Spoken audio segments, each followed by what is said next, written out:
نحمدہ و نصلی علی رسولہ الکریم، اما بعد فاعوذ باللہ من الشیطان الرجیم، بسم اللہ الرحمن الرحیم۔ رب اشرح لی صدری ویسر لی امری واحلل عقدۃ من لسانی یفقہوا قولی واجعل لی وزیرا من اہلی، آمین یا رب العالمین۔ آج سورۃ البقرہ کی 2 آیات کا ہم مطالعہ کریں گے، آیت نمبر 127 اور 128۔ وَإِذْ يَرْفَعُ إِبْرَاهِيمُ الْقَوَاعِدَ مِنَ الْبَيْتِ وَإِسْمَاعِيلُ رَبَّنَا تَقَبَّلْ مِنَّا إِنَّكَ أَنْتَ السَّمِيعُ الْعَلِيمُ رَبَّنَا وَاجْعَلْنَا مُسْلِمَيْنِ لَكَ وَمِن ذُرِّيَّتِنَا أُمَّةً مُّسْلِمَةً لَكَ وَأَرِنَا مَنَاسِكَنَا وَتُبْ عَلَيْنَا إِنَّكَ أَنتَ التَّوَّابُ الرَّحِيمُ۔ صدق اللہ العظیم۔ اب ہم نے حضرت ابراہیم علیہ السلام کی خانہ کعبہ کی تعمیر کے حوالے سے تھوڑی سی بات کی ہے، تو قرآن مجید میں یہ آتا ہے کہ اللہ تعالیٰ کا یہ جو گھر ہے، ان اول بیت بدع للناس للذی ببکہ، کہ زمین پر پہلا گھر جو ہے وہ وہی ہے جو مکہ شریف میں ہے۔ تو زمین پہ پہلا گھر خانہ کعبہ ہی تعمیر ہوا ہے۔ تو اس کی تاریخ کیا ہے، یہ ایک اہم پوائنٹ ہے، اور آج کے درس کی جو ہے نا یہ مرکزی پوائنٹ ہے کہ خانہ کعبہ کی تعمیر کی تاریخ کیا ہے۔ تو مفسرین نے اس پہ بڑی تفصیل سے بحث کی ہے، تفسیر قرطبی، امام قرطبی نے اور امام ابن کثیر نے خاص طور پہ اس پہ بہت زیادہ لکھا ہے، بہت زیادہ تفصیل فراہم کی ہے۔ اسی طرح تفسیر القرآن تفسیر ہے، اس میں انہوں نے اس کی مختلف چیزیں بیان کی ہیں۔ تو اس کا خلاصہ جو ہے وہ یہ ہے کہ خانہ کعبہ بعض مفسرین کے نزدیک 10 دفعہ بنا ہے، بعض کے نزدیک جو ہے نا اس سے بھی زیادہ، اگر آپ زیادہ ڈیٹیل میں جائیں تو 15 دفعہ جو ہے نا وہ تعمیر ہوا ہے۔ سب سے پہلے خانہ کعبہ کی تعمیر جو ہے وہ فرشتوں نے کی ہے، ٹھیک ہے نا۔ حضرت ابراہیم علیہ السلام نے سب سے پہلے خانہ کعبہ کی تعمیر نہیں کی، بلکہ سب سے پہلے فرشتوں نے تعمیر کی تھی۔ اور اس حوالے سے امام قرطبی نے تفسیر قرطبی میں لکھا ہے مختلف روایات سے کہ یہ واقعہ کب ہوا، یعنی فرشتوں نے کب خانہ کعبہ تعمیر کیا۔ تو انہوں نے لکھا ہے کہ جب اللہ تعالیٰ نے کہا کہ میں انی جاعل فی الارض خلیفہ، میں زمین میں یہ خلیفہ بنانے والا ہوں، تو فرشتوں نے اعتراض کیا، انہوں نے کہا یا اللہ ہم تیری تسبیح کرتے ہیں، وہ خون بہائے گا۔ تو اللہ تعالیٰ نے کہا کہ جو میں جانتا ہوں وہ تم نہیں جانتے۔ تو اس پہ فرشتوں کو بعد میں احساس ہوا، جو انہوں نے لکھا ہوا ہے اس میں، ان کو احساس ہوا کہ ہم سے بے ادبی ہوئی ہے۔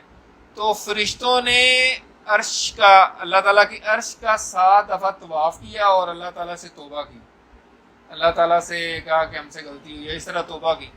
تو اللہ تعالیٰ نے ان کی توبہ قبول فرما لی، اور پھر فرشتوں کو حکم دیا کہ آپ زمین پر جو ہے نا اسی طرح عرش کے نیچے ایک میرا گھر بنائیں، اور میں آدم کو پیدا کروں گا، اور ابن آدم جب کوئی گناہ کرے گا تو وہ جب 7 دفعہ اس کا طواف کرے گا تو میں اس کے بھی گناہ معاف کر دوں گا۔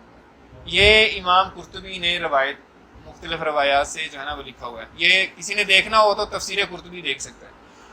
ایک تو یہ بات ہے کہ اس طریقے سے اللہ تعالیٰ نے جب ان کو حکم دیا تو فرشتوں نے آ کے پھر خانہ کعبہ تعمیر کیا۔ اس کے بعد دوسری دفعہ خانہ کعبہ تعمیر ہوا ہے، وہ حضرت آدم علیہ السلام نے پھر تعمیر کیا۔ حضرت آدم علیہ السلام کی عمر مختلف لوگوں نے مختلف بیان کی ہے، لیکن عام طور پہ 1000 سال جو ہے حضرت آدم علیہ السلام کی عمر ہے۔ ہو سکتا ہے جب 500 سال عمر گزر گئی اس وقت بنایا ہو، جتنی دیر بھی بعد بنایا ہو۔ حضرت آدم علیہ السلام کے ساتھ مفسرین نے ایک اور اہم نقطہ جو لکھا ہے وہ یہ ہے کہ وہ کہتے ہیں کہ حضرت آدم علیہ السلام کے ساتھ اسی خانہ کعبہ کی جگہ پہ، ہو سکتا ہے اس وقت جو فرشتوں نے خانہ کعبہ تعمیر کیا تھا وہ شہید ہو گیا ہو، ظاہر ہے امتداد زمانہ سے جیسے سیلاب آتے تھے اور اس طرح چیزیں ہوتی تھیں۔ تو حضرت، یہ بھی تفسیر قرطبی میں لکھا ہے کہ حضرت آدم کے ساتھ ایک گھر جو ہے، بعض نے خیمہ لکھا ہے، خیمہ نما، ان کے ساتھ ہی اترا تھا اس جگہ پہ، خانہ کعبہ کی جگہ پہ۔ تو حضرت آدم اس کو دیکھ کے عبادت کرتے تھے، اس طرف عبادت کرتے تھے. پھر اللہ تعالیٰ نے اس کو اٹھا لیا اور وہ آسمانوں پہ چلا گیا، اور اب اس کو بیت معمور کہتے ہیں. جیسے قرآن مجید کا ہم پڑھتے ہیں نا کہ لوح محفوظ سے بیت معمور میں نازل ہوا آسمان پہ اور پھر وہاں سے زمین میں، تو اس کو یعنی خانہ کعبہ کے اوپر آسمانوں میں جو خانہ کعبہ ہے عرش سے بھی نیچے، وہ بیت معمور ہے. بہرحال اس کے بعد جو ہے نا پھر حضرت آدم علیہ السلام نے خانہ کعبہ تعمیر کیا. حضرت آدم علیہ السلام کے بعد جو ہے حضرت شیس علیہ السلام، جو حضرت آدم علیہ السلام کے بیٹے ہیں اور وہ نبی تھے، انہوں نے خانہ کعبہ تعمیر کیا ہے. اور یہ خانہ کعبہ جو ہے طوفان نوح سے پہلے تعمیر ہوا ہے، ظاہر ہے. اس کے بعد حضرت نوح علیہ السلام آئے، پھر 950 سال انہوں نے تبلیغ کی، پھر طوفان نوح آ گیا، تو اس سے پھر خانہ کعبہ سارا جو ہے وہ شہید ہو گیا. اس کے بعد پھر حضرت ابراہیم علیہ السلام نے تعمیر کیا، جیسا کہ ابھی ہم نے پڑھا ہے. حضرت ابراہیم علیہ السلام کو اللہ تعالیٰ نے حکم دیا کہ میرا گھر تعمیر کرو، تو حضرت ابراہیم کو نہیں پتا تھا. تو بعض روایات میں مفسرین نے لکھا ہے کہ ایک بادل جو ہے اس پوری لوکیشن پہ جہاں خانہ کعبہ نا، جتنا خانہ کعبہ اتنی ڈائمینشن میں اوپر بادل آ گیا، اور وہ انڈیکیشن تھی کہ اس کے جو ہے نا برابر آپ جو ہے نا وہ کھودیں گے تو وہ نہیں نکل آئیں گی اس کی بنیادیں جو ہیں. بعض مفسرین نے یہ لکھا ہے کہ حضرت جبرائیل علیہ السلام نے آ کے جو ہے نا وہ پار مارا، تو اس سے اس کی بنیادیں ظاہر ہو گئی. بہرحال حضرت ابراہیم علیہ السلام نے اللہ تعالیٰ کا گھر بنایا اپنے بیٹے کے ساتھ، اور حجر اسود کے مقام پہ جب پہنچے تو یہ بھی مفسرین نے لکھا ہے کہ انہوں نے کہا حضرت اسماعیل سے کہ کوئی بیٹا کوئی اچھا سا پتھر ڈھونڈ کے لاؤ. تو وہ ڈھونڈنے چلے گئے، تو جب آئے تو ادھر ایک پتھر لگا ہوا تھا. تو انہوں نے پوچھا کہ ابا حضور یہ پتھر کہاں سے؟ تو انہوں نے فرمایا کہ یہ حضرت جبرائیل علیہ السلام جنت سے لے کر آئے. تو وہ حجر اسود اس طرح آیا. حضرت ابراہیم علیہ السلام کے بعد جو ہے پھر خانہ کعبہ کی تعمیر جو ہوئی ہے، وہ اس میں 2 چیزیں جو بیان ہوئی ہیں، مفسرین نے لکھا ہے، امام قرطبی نے لکھا ہے وہ، اور اسی طرح تفسیر القرآن جو تفسیر ہے انہوں نے لکھا ہے کہ حضرت ابراہیم کے بعد عمالقہ ایک قوم تھی، انہوں نے خانہ کعبہ تعمیر کیا، اور اس کے بعد قبیلہ بنو جرہم نے تعمیر کیا. لیکن میں نے اس پہ ریسرچ کی ہے تھوڑی سی، مجھے تاریخ میں کہیں ان کا حوالہ نہیں ملا. میں نے چیٹ جی پی ٹی سے بھی کوشش کی، انہوں نے کہا کہ ان کا اس سے کوئی ریلیٹڈ نہیں ہے، مطلب تعمیر میں ان کا کوئی حصہ نہیں ہے. لیکن ہو سکتا ہے اس میں بھی غلطی ہو. اور یہ جو 2 قوموں کا ذکر ہے، یہ امام قسطلانی ایک بہت بڑے مورخ ہیں، انہوں نے یہ کہا کہ انہوں نے تعمیر میں حصہ لیا تھا. کیونکہ حضرت ابراہیم علیہ السلام کے بعد عمالقہ جو ہیں یہ بہت طاقتور قوم تھی، اور فلسطین اور یہ شام وغیرہ میں ان کا قبضہ تھا. جب حضرت موسیٰ علیہ السلام اپنی قوم کو لے کر آئے ہیں واپس مصر سے فلسطین کی طرف، تو یہی قوم تھی آگے. جب حضرت موسیٰ علیہ السلام کے ساتھیوں نے کہا تھا کہ فاذهب انت وربک فقاتلا ان ھاہنا قاعدون، کہ موسیٰ وہاں بڑی طاقتور قوم ہے، آپ اور آپ کا رب جائیں، آپ جنگ کریں، ہم سے نہیں ہوتے، وہ تو بڑے تگڑے لوگ ہیں. تو یہ عمالقہ قوم تھی. تو ایک یہ بھی ہو سکتا ہے انہوں نے اس وقت حکمران تھے اور انہوں نے تعمیر کیا ہو. اسی طریقے سے بنو جرہم کا جو واقعہ ہے وہ یہ ہے کہ حضرت اسماعیل علیہ السلام کی شادی ان میں ہوئی تھی، اور وہ پھر 2000 سال جو ہے بنو جرہم کا مکہ میں جو ہے نا قبضہ رہا ہے، اور انہوں نے کنٹرول رکھا ہے. 2000 سال سے بھی زیادہ، 2100 سال مورخین نے لکھا ہے. تو پاسبل ہے کہ انہوں نے بھی تعمیر کیا ہو، لیکن بہرحال اس ریسرچ میں مجھے نہیں مل سکا. ان 2 قبائل کے بعد جو ہے جو خانہ کعبہ کی تعمیر ہوئی ہے، وہ حضور پاک صلی اللہ علیہ وسلم کے دادا جو تھے ان کے پڑدادا قصی بن کلاب نے تعمیر کیا. یعنی حضور پاک کے دادا حضرت عبد المطلب ہیں، اور ان کے پڑدادا حضرت عبد المطلب کے والد تھے حضرت ہاشم، حضرت ہاشم کے والد تھے عبد مناف، اور عبد مناف کے والد تھے قصی بن کلاب. اور اس میں تھوڑا سا یاد رکھنے کے لیے آپ لوگ یاد رکھیں، بڑی اہم یہ چیز ہے کہ حضرت اسماعیل کی جو اولاد چلتی آ رہی تھی اور حضور پاک صلی اللہ علیہ وسلم تک جو اہم ترین شخصیات گزری ہیں، وہ حضرت اسماعیل علیہ السلام کے بعد عدنان ایک گزرے ہیں بزرگ، جو بہت پاپولر تھے اور ویل نون تھے، بڑے لیڈر تھے. اور ان کے بعد جو بڑی شخصیت گزری ہے وہ قصی بن کلاب ہے حضور پاک. اس کے بعد پھر حضرت عبد المطلب ہیں یا حضرت ہاشم, مطلب اس کے بعد پھر یہ ہم سب کو نون ہے. لیکن جو بڑی شخصیت, اور قصی بن کلاب اتنے بڑی شخصیت ہیں, انہوں نے خانہ کعبہ بھی تعمیر کیا, اور انہوں نے قریش جتنے بھی تھے, حضرت اسماعیل کی اولاد جو تھی, جو عرب میں بکھر گئے ہوئے تھے, ان کو سب کو جمع کر کے مکہ شریف میں لا کے آباد کیا. اور اسی طرح دارالندوہ بنایا, جو میٹنگ روم تھا ان کے, کانفرنس روم بنایا. اس طرح انہوں نے بہت کام کیے تھے. تو انہوں نے, اور ان کو بہت زیادہ محبت کرتے تھے, پورا مکہ جو ہے قصی بن کلاب سے بہت پیار کرتے تھے, ان کی ہر بات مانتے تھے. تو یہ قصی بن کلاب جو ہیں یہ حضور کے دادا کے پردادا ہیں, حضرت عبد المطلب کے یعنی پردادا لگتے ہیں. تو انہوں نے تعمیر کیا.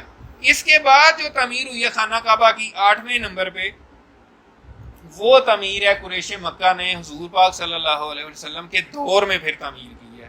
یعنی حضور پاک صلی اللہ علیہ وسلم کی عمر اس وقت 35 سال تھی, یعنی اعلان نبوت سے 5 سال پہلے کا یہ واقعہ ہے. تو اس میں تھوڑی سی تفصیلات بھی انہوں نے دی ہیں. ابھی تک جو خانہ کعبہ تعمیر ہوتا چلا آ رہا تھا اس کا چھت نہیں ہوتا تھا, ٹھیک ہے, اس کا چھت نہیں ہوتا تھا. تو جب قریش مکہ نے تعمیر کرنا شروع کیا تو اس وقت ایک واقعہ یہ بھی ہوا, دیواریں بنی ہوئی تھیں تو سیلاب وغیرہ سے اس کی دیواریں جو ہے نا پھر وہ توڑ پھوڑ کا شکار ہوئی. تو انہوں نے کہا کہ ہم خانہ کعبہ کو دوبارہ تعمیر کرتے ہیں.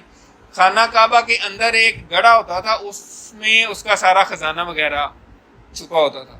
تو وہاں پہ جب انہوں نے تعمیر کا ارادہ کیا تو وہاں پہ ایک بہت بڑا سانپ رہتا تھا. یہ مفسرین نے لکھا ہے, یہ کوئی ایسی بات نہیں ہے کہ آپ سمجھے, پتہ نہیں ایسے ہی بیان کر رہے ہیں. تو وہ پھر جب انہوں نے تعمیر کا ارادہ کیا تو وہ جب بھی قریب جاتے تھے تو وہ دیوار پہ چڑھ کے بیٹھ جاتا تھا, اور بہت بڑا وہ پھن پھیلا کے جب قریب جاتے تھے تو وہ آگے سے کرتا تھا. یہ ڈرتے تھے ہم کیا کریں. تو قریش مکہ نے اللہ تعالیٰ سے دعا کی, یا اللہ ہم تیرا گھر تعمیر کرنا چاہ رہے ہیں, تو اس کا کچھ کر تو, مطلب ہمیں سے نجات عطا فرما. تو اس میں پھر یہ ہوا کہ ایک بہت بڑا پرندہ جو ہے ایک دن آیا, اور وہ اس کو اپنے پنجوں سے پکڑ کے اٹھا کے دور کہیں لے گیا, اور اس طریقے سے ان کی اس سے جان چھوٹی. اب پھر بھی یہ ڈر رہے تھے کہ اللہ تعالیٰ کے گھر ہے, اس کو کیسے گرائیں, کیونکہ ابھی حال ہی کا مطلب ہے کہ 35 سال پہلے عام الفیل میں جس سال حضور پاک صلی اللہ علیہ وسلم کی پیدائش ہوئی ہے اسی سال میں ہاتھیوں والا کا واقعہ ہوا تھا, اور اس طریقے سے اللہ تعالیٰ نے ان کو تباہ کر دیا. ہاتھی مر گئے ان کے, اور لوگ جو ہے نا کٹ کے ان کا قیمہ نکل گیا. تو ہر بندہ ڈر رہا تھا کہ یار خانہ کعبہ کے اوپر جو چڑھے گا تو جو بھی پتھر گرائے گا کہیں اس پہ آفت ہی نہ آ جائے, اللہ کا عذاب ہی نہ آ جائے. تو ہر بندہ ڈر رہا تھا, کوئی بھی قریب نہیں جا رہا تھا. تو اس پہ ایک بندہ تھا ابن وہب کے نام سے, وہ اوپر چڑھا اور اس نے ایک پتھر توڑا, تو وہ پتھر لڑک کے اس کے ہاتھ سے چھوٹ کے پھر اڑ کے خانہ کعبہ پہ جا کے لگ گیا. تو اس کو مفسرین نے یہی لکھا ہے, اس کو شاید اشارہ ہوا. بہرحال اس نے اس موقع پہ یہ بات کی, اس نے کہا کہ یار سارے سن لو, خانہ کعبہ پہ حلال کی کمائی لگانی ہے. آپ اس کی تعمیر کرنا چاہ رہے ہیں, آپ نے حلال کی کمائی لگانی ہے, اس پہ حرام کا کوئی پیسہ نہیں لگنا چاہیے. تو وہ اتر گیا. اب بعد میں پھر دوبارہ سے جب کنسٹرکشن کا شروع کرنا تھا پھر ڈر رہے تھے, تو پھر حضرت خالد بن ولید جو ہیں ان کے جو والد تھے جو مسلمان نہیں ہوئے, ولید بن مغیرہ, وہ بندہ بہادر تھا. اس حساب سے اس نے کہا کہ میں چڑھتا ہوں, اور اللہ تعالیٰ کو خوب معلوم ہے ہماری کیا نیت ہے. تو پھر اس نے چڑھ کے اوپر گرانا شروع کر دی اینٹیں اور یہ پتھر. تو سارے لوگ ڈرے ہوئے تھے. انہوں نے کہا کہ اب آج رات جو ہے نا رہتے ہیں, اگر عذاب نازل ہو گیا تو پھر ادھر ہی ہم پتھر جا کے رکھ دیں گے, اگر عذاب نازل نہ ہوا تو پھر ہم کریں گے. تو اگلے دن پھر کچھ نہیں ہوا. تو پھر سارے قبیلوں کو جو ہے نا بانٹ دیا گیا.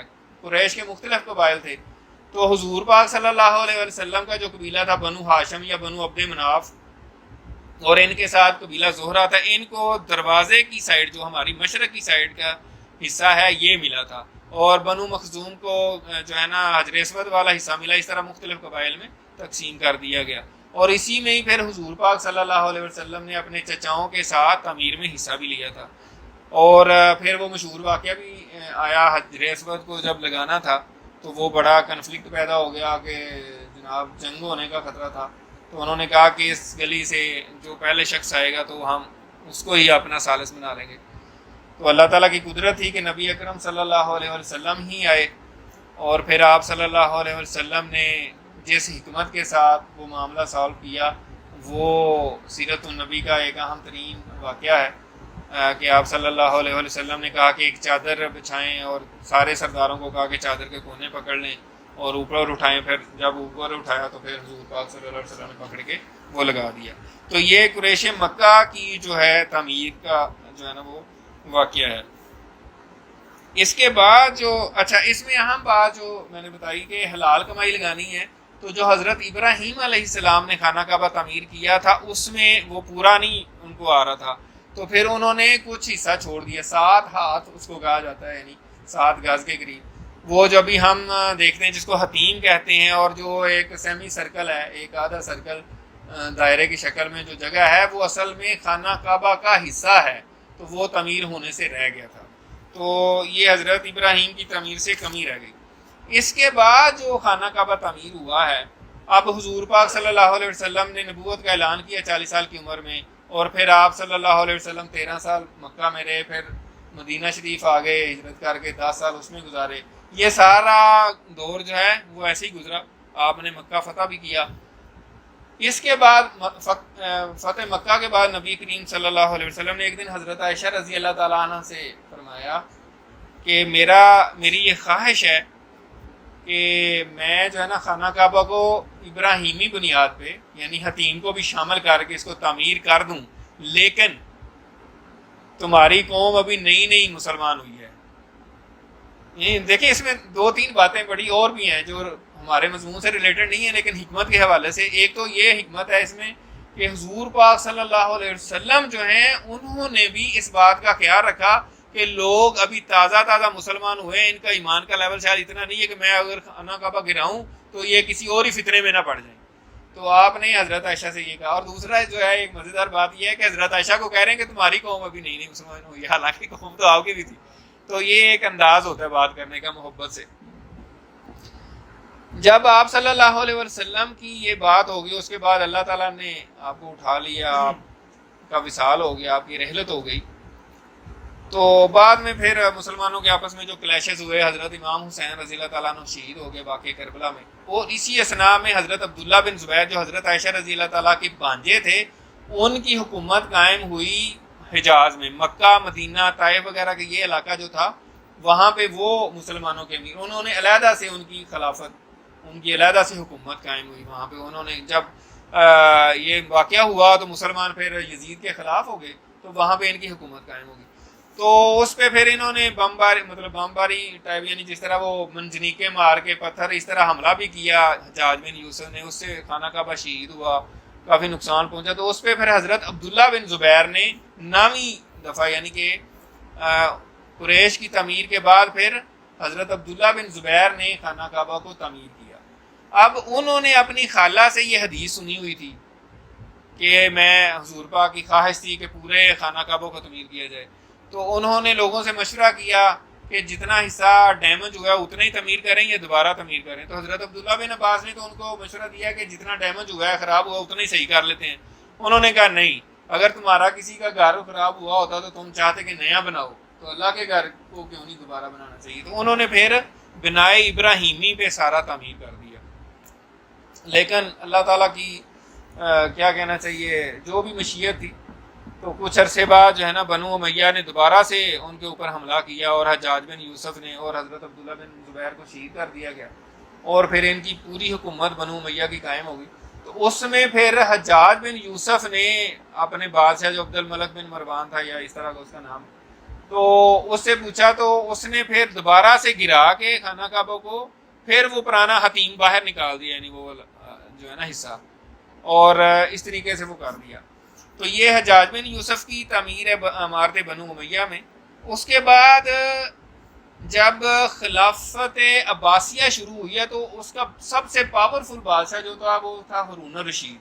اس نے امام مالک جو ہیں، جنہوں نے موتا امام مالک لکھی، اس وقت مدینہ کے وہ امام تھے، یعنی محدث تھے اور بہت بڑے عالم دین تھے. ان سے پوچھا کہ اگر آپ کہیں تو میں پھر حضرت عبداللہ بن زبیر والی تعمیر کر دوں جو حضور پاک کی خواہش تھی.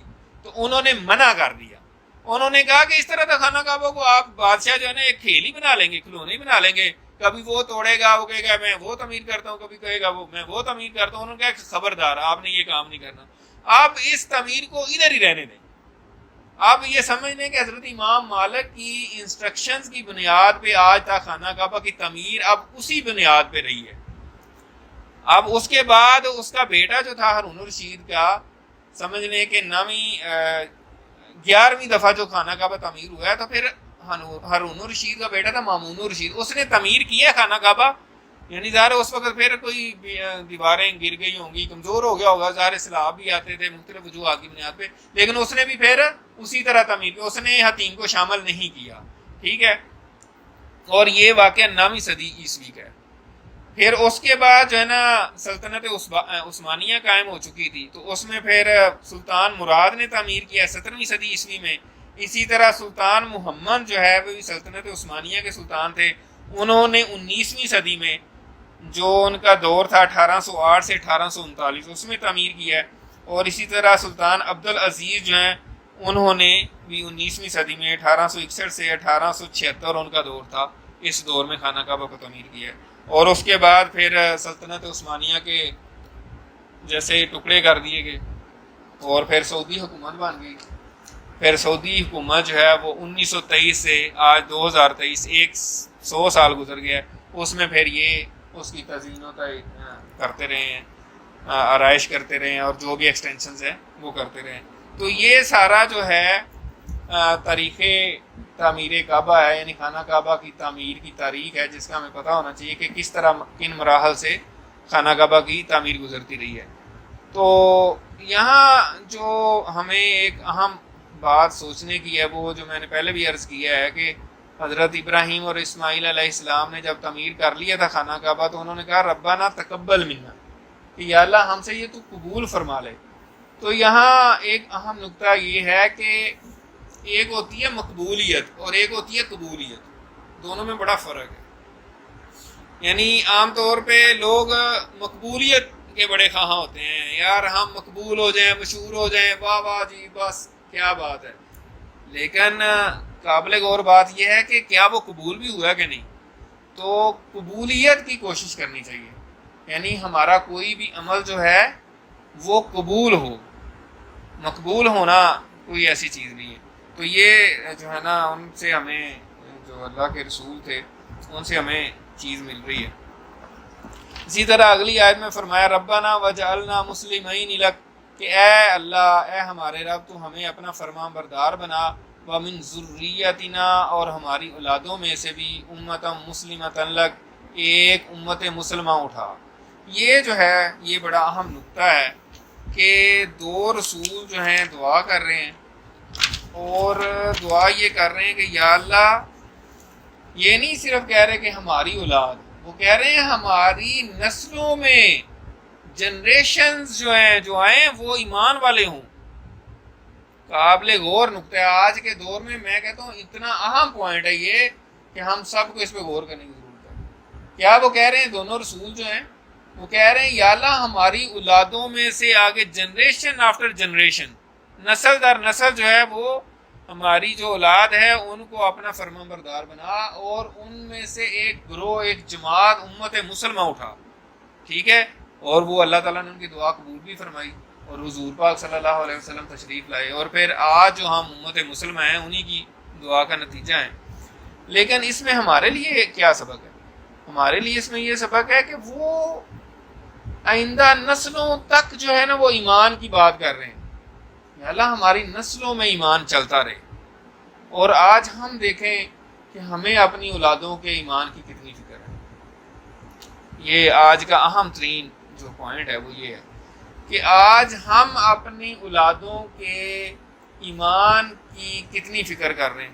ہمیں کتنی فکر ہے کہ ہمارے بچے جو ہیں کس یونیورسٹی میں پڑھ رہے ہیں، کس کالج میں پڑھ رہے ہیں، کس اسکول میں پڑھ رہے ہیں، ان کے ایمان کا کیا بنے گا، وہ کس طرح کے ماحول میں بڑھ رہے ہیں، وہ ان کے ایمان کی کیا صورتحال ہوگی. کیا وہ ایسے ماحول میں تو نہیں پروان چڑھیں گے جہاں پہ دہریت پڑھائی جا رہی ہے، جہاں پہ سیکولرزم پڑھایا جا رہا ہے، جہاں ایمان کو، اہل ایمان کو برا بھلا کہا جاتا ہے. ٹھیک ہے، کہیں ایسے ماحول میں تو نہیں ہے. آج یونیورسٹیوں کا کیا ماحول ہے، آج کالجوں کا کیا ماحول ہے، یہ بہت قابل غور ہے۔ آج اسکولوں کا کیا ماحول ہے، یہ ہم سب کو دعوت فکر دے رہی ہے یہ بات کہ ہم نے اپنی اولاد اپنی بھی فکر کرنی ہے، جیسے انہوں نے کہا کہ اللہ ہمیں دونوں کو مسلمان بنا، فرما بردار بنا، اپنی پہلے فکر کرنی ہے اور اس کے بعد اپنی اولادوں کی فکر کرنی ہے۔ اور آج کا سب سے بڑا چیلنج یہ ہے، میں پہلے بھی بات کرتا ہوتا ہوں کہ آج کے دور میں آپ کو کلیئرلی یہ بتا، میرا موقف یہی ہے کہ اس وقت آج کے دور میں جتنے بھی کلمہ کو لوگ ہیں، خواہ وہ کسی بھی طبقے سے تعلق رکھتے ہیں، کسی بھی فرقے سے تعلق رکھتے ہیں، جو بندہ کلمہ ہی پڑھتا ہے نا، صرف وہ کہتا ہے کہ اشہد ان لا الہ الا اللہ اشہد ان محمد رسول اللہ، میں گواہی دیتا ہوں کہ اللہ محمد صلی اللہ علیہ وسلم اللہ کے رسول ہیں، اللہ کے سوا کوئی معبود نہیں ہے، ٹھیک ہے، تو وہ سارے کے سارے لوگ جو ہیں وہ ایک پارٹی ہیں، اور ان کے مخالف جو ہیں وہ سیکولر اور دہریے اور ایتھیسٹ جو بھی چیزیں ہیں، کافر ہیں، سارے جتنے بھی ہیں وہ ایک پارٹی ہیں۔ تو اس وجہ سے ہمیں اپنی اولادوں کے ایمان کی فکر کرنے کی ضرورت ہے، اور ہمیں اس پہ بہت زیادہ سیریسلی سوچنے کی ضرورت ہے، ٹھیک ہے۔ ہم اس کو اگنور نہیں کر سکتے، ہم اس کو چھوڑ نہیں سکتے، ہم یہ نہیں کہہ سکتے یار دیکھی جائے گی، آپ کیا یار ایسے ہمیں پریشان کر رہے ہیں، نہیں۔ اگر ہم سیریس ہیں، ہم اللہ اور اللہ کے رسول کے ساتھ سیریس ہیں، ہم واقعی چاہ رہے ہیں، ہم یہاں سیریسلی بیٹھے ہیں، تو پھر ہمیں واقعی اپنی اولادوں کے بارے میں وہ سیریس سٹیپس لینے پڑیں گے۔ ہم ان کو بالکل اگنور نہیں کر سکتے، ہم ان کی دنیا بنانے کی فکر میں ان کا ایمان برباد نہیں کر سکتے۔ آپ دیکھیں کہ حضرت ابراہیم اور حضرت اسماعیل اپنی اولادوں کی فیوچر کی کیا پلاننگ کر رہے ہیں، انہوں نے اپنے اولادوں کا اور اولادوں کی فیوچر کی کتنی فکر کی ہے۔ ہم بھی کہتے ہیں ہمیں اپنے بچوں کی فکر ہے، ہمیں ان کی فیوچر کی فکر ہے، ٹھیک ہے، ان کا فیوچر کا کیا بنے گا، انہوں نے بھی فکر بتا دی ہے۔ ہم قرآن پڑھ رہے ہیں، قرآن پڑھنے کا مقصد کیا ہے؟ یہی مقصد ہے جو ابھی ہم پڑھ رہے ہیں اور یہ سیکھ رہے ہیں۔ اگر ہم نے یہ نہیں کرنا تو پھر قرآن مجید پڑھنے کا فائدہ ہی نہیں ہے، پھر تو بس ٹھیک ہے آپ جیسے کر رہے ہیں ویسے کرتے رہیں۔ تو انہوں نے کس طرح یہ واضح کیا کہ اپنی اولادوں کی ان کی اولادوں کی یعنی جنریشنز آفٹر جنریشن، نسل در نسل یہ دعا کریں کہ یا اللہ ہماری نسلوں میں ایمان بڑھتا پھلتا پھولتا رہے، جو ایمان کے کام ہم کر رہے ہیں ہماری اولاد اس سے زیادہ کریں، ان کی اولاد اس سے زیادہ کریں، ان کی اولاد اس سے زیادہ کرو، اسی طرح قیامت تک یہ سلسلہ چلتا رہے۔ تو یہ اپروچ ہونی چاہیے، نہ کہ ہم کہیں کہ نہیں میں تو ٹھیک ہے قرآن پڑھ رہا ہوں، حدیث پڑھ رہا ہوں، نماز پڑھ رہا ہوں، ٹھیک ہے میں تو ٹھیک ہے جیسے تیسے گزارا کریں، لیکن میرے بچے جو ہیں وہ فلاں جگہ چلے جائیں بس دنیا میں ترقی کر لیں اور وہ اتنے ڈالر کما لیں، اتنے فلاں کما لیں اور دنیا میں بہت عروج پہ چلے جائیں، لیکن ان کے ایمان کا بیڑا غرق ہو جائے، مجھے اس کی کوئی پرواہ نہیں، یار عیاشی کریں بس زندگی گزاریں، یہ کیا ہم کس مصیبت میں پھنسے ہوئے ہیں اور کیا کوئی زندگی ہے یہ ہماری۔ تو یہ یاد رکھیں کہ ایمان والوں کو ہمیشہ مشکلات آتی ہیں۔ آپ صحابہ کرام کو دیکھ لیں اور شروع سے لے کر آخر تک پوری ہسٹری پڑھ کے دیکھ لیں، اہل ایمان کو مشکلات آتے ہی آتے ہیں۔ اہل ایمان جو ہوتے ہیں وہ پھولوں کی سیج پہ زندگی نہیں گزارتے، ٹھیک ہے، جس نے ایمان بچانا ہے اس کو مشکلات کا سامنا کرنا ہی کرنا پڑے گا۔ جو بندہ کہتا ہے کہ مجھے مشکلات نہ آئیں، مجھے ہر چیز جو ہے نا سکون سے مل جائے، میں سکون میں رہوں، تو پھر جو ہے نا وہ دیکھ لیں آپ، ایمان بیچ کے کوئی سہولت اور کوئی خوشی جو ہے نا وہ نہیں لینی چاہیے، ٹھیک ہے نا۔ اس طرح کا شعر علامہ اقبال رحمۃ اللہ علیہ نے کہا تھا کسی اور تناظر میں برصغیر کے مسلمانوں کے حوالے سے کہ دین بیچ کے اگر آزاد ہو ملت، ہے ایسی تجارت میں مسلمان کا خسارہ۔ اس طرح کا ان کا شعر ہے کہ یعنی اگر دین ہی بیچ دیا، دین ہی دے دیا، تو پھر ایسی تجارت کا کیا فائدہ ہے؟ پھر ایسی تجارت کرنے کا تو کوئی فائدہ نہیں ہے۔ ایسی تجارت جو ملت آزاد ہوگی لیکن دین بیچ کے، تو ایسی ہمیں نہیں ضرورت۔ تو حضرت ابراہیم اور حضرت اسماعیل کہہ رہے ہیں ربنا وجعلنا مسلمین لک ومن ذریتنا امۃ مسلمۃ لک وارنا مناسکنا، اور یا اللہ تو ہمیں دکھا ہمارے حج کے طریقے۔ یہاں پہ اللہ تعالیٰ سے یہ درخواست کر رہے ہیں، دعا کر رہے ہیں، لیکن یہ نہیں کہا کہ ہمیں جو ہے نا سکھا، کہا دکھا، یعنی کیسے کرنے ہیں، یعنی ڈیمو کر کے دکھا۔ تو اس پہ پھر اسی وجہ سے حضرت جبرائیل علیہ السلام آئے اور انہوں نے پھر سارے حج کے طریقے جتنے بھی تھے کر کے دکھائے حضرت ابراہیم علیہ السلام کو، کہ اس طرح یہاں پہ طواف کرنا ہے، یہاں پہ جناب جانا ہے، یہاں عرفات میں جانا ہے، مینا میں جانا ہے، مزدلفہ میں جانا ہے، جو بھی طریقہ کار ہے حج کا. اور پھر اسی سفر میں 2 دفعہ شیطان آیا تھا اور حضرت جبرائیل علیہ السلام نے کہا کہ یہ شیطان ہے، اس کو کنکریاں ماریں. پھر انہوں نے پہلے خود ماری 7 کنکریاں، پھر حضرت ابراہیم نے ماری. اسی طرح 2 دفعہ ہوا. تو وہ سارا جو پروسیجر ہے وہ حضرت جبرائیل علیہ السلام نے حضرت ابراہیم علیہ السلام کو سکھایا. وَتُوبَ عَلَيْنَا، اور یا اللہ تو ہماری توبہ قبول فرما. اِنَّكَ أَنْتَ التَّوَّابُ الرَّحِيمُ، بے شک تو ہی بہت توبہ قبول فرمانے والا، رحم کرنے والا ہے. اب دیکھیں پہلے کتنی عاجزی کے ساتھ دونوں انبیاء نے دعا کی. اب یہاں پہ ساری بات ہونے کے بعد اب توبہ کر رہے ہیں. انبیاء ہیں، رسول ہیں، اتنے بڑے کام کیے ہیں، اللہ کا گھر بنایا ہے، لیکن آخر میں کیا کہہ رہے ہیں؟ یا اللہ ہماری توبہ قبول فرما، بے شک تو بہت توبہ قبول فرمانے والا، رحم فرمانے والا ہے. تو اس میں جو بات ہے مفسرین نے لکھی ہے وہ یہ ہے کہ جتنے بھی انبیاء ہیں وہ معصوم ہوتے ہیں، ان سے گناہ نہیں ہوتا کوئی بھی، لیکن بحیثیت انسان بھول چک ہو سکتی ہے جو کہ امت کو معاف ہوتی ہے. یعنی امت، کوئی بھی امتی جو ہے اس سے کچھ بھول چوک ہو جائے، بھول سے کچھ ہو جائے تو اس کو کوئی پوچھ نہیں ہے. لیکن انبیاء کا مقام اتنا بلند ہوتا ہے کہ ان سے کوئی بھول بھی ہو جائے تو وہ اس کو بھی اپنے لیے گناہ سمجھتے ہیں کہ یہ مجھ سے کیوں ہوا ہے. تو اس وجہ سے بھی وہ استغفار اور توبہ کرتے رہتے ہیں. ان کے ایمان کا لیول اتنا ہائی ہوتا ہے. تو اس لیے حضرت ابراہیم اور حضرت اسماعیل علیہ السلام اللہ تعالیٰ سے توبہ کر رہے ہیں اور اللہ تعالیٰ سے درخواست کر رہے ہیں، دعا کر رہے ہیں کہ اللہ تو ہماری توبہ قبول فرما، تو ہی رحم کرنے والا ہے. اور نبی اکرم صلی اللہ علیہ وسلم بھی توبہ کرتے تھے، اور آپ صلی اللہ علیہ وسلم کی حدیث ہے، آپ نے فرمایا کہ میں دن میں 100 دفعہ توبہ کرتا ہوں، 100 دفعہ استغفار کرتا ہوں. تو جب انبیاء اور رسولوں کا یہ حال ہے تو ہم کس کھیت کی مولی ہیں؟ تو ہمیں بھی ہر وقت توبہ استغفار کرتے رہنا چاہیے. اور اللہ تعالیٰ سے دعا ہے کہ اللہ تعالیٰ ہم نے جو کچھ پڑھا ہے، سنا ہے، اس پر عمل کرنے کی توفیق عطا فرمائے. اور خاص طور پہ کوئی بھی بڑا عمل کریں، بڑا نیکی کا بھی کام کریں تو پھر بھی اللہ تعالیٰ سے قبولیت کی ہم دعا کرتے رہیں. ایک تو ہم سبق یہاں سے یہ ملتا ہے. دوسرا یہ ہے کہ اپنی اولادوں کی ہم فکر کریں، ان کے ایمان کی فکر کریں، ٹھیک ہے، اور اللہ تعالیٰ سے توبہ طائب رہیں، استغفار کرتے رہیں. تو امید ہے کہ اللہ تعالیٰ ہم کو بخش دے گا. وآخر دعوانا الحمدللہ رب العالمین.